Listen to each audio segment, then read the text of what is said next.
Every year, approximately 1,600 people go missing in United States national parks. Most are found within 24 hours. Some are found weeks later. Some are never found at all. And some leave behind evidence that no one can explain. I have worked in Olympic National Park for 9 years. I have seen missing persons cases that were solved in hours. And I have seen cases that should have been impossible. This is one of the impossible ones. September 14th, Olympic National Park, Washington State. A solo hiker signed in at the Hoh Rainforest Trailhead at 7:43 a.m. Male, 34 years old, experienced, certified wilderness first responder. He was scheduled to complete a 3-day loop and sign out on September 16th. He did not sign out on September 16th. We started the search on the morning of the 17th. Standard protocol. We were not worried yet. Experienced hikers get delayed all the time. We found his camp at mile marker 23 at approximately 2 p.m. The campsite was intact, tent still standing, sleeping bag inside, stove assembled and ready to light, food hanging correctly from the bear line, boots beside the tent entrance. That is what stopped me. His boots. You do not leave your boots outside and walk into the wilderness in your socks. Nobody does that. Not experienced hikers. Not beginners. Not anyone. There were no signs of struggle at the campsite. No blood, no damage to the tent. No indication of wildlife interference. The trail camera footage from the nearest station, 2 miles back, showed him passing at 4:17 p.m. on September 14th. It did not show him returning. We expanded the search on day 3. 40 volunteers, 2 dogs, a helicopter. We covered every trail within 8 miles of that camp.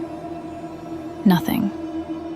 On the 4th day of the search, a volunteer found something 400 yards off trail, in an area with no path, no reason to be there.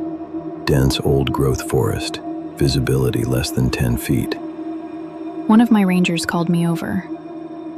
I thought they had found a body. They had not found a body.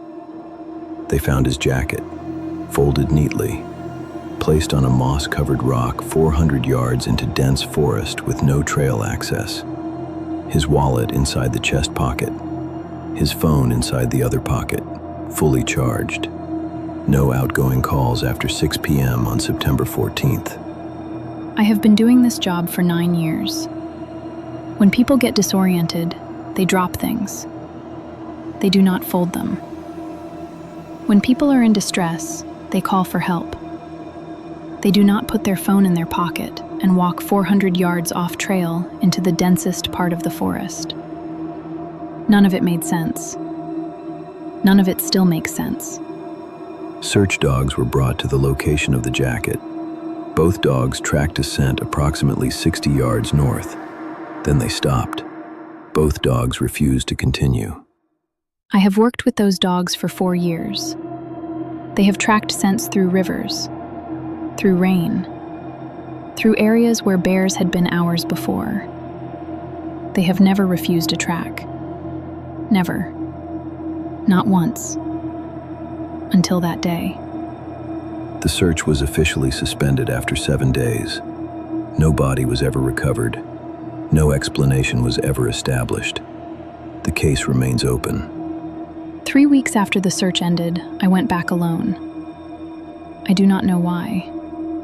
I just needed to see it again. I stood where the jacket was found, and I looked north toward where the dogs stopped. And I noticed something I had missed the first time.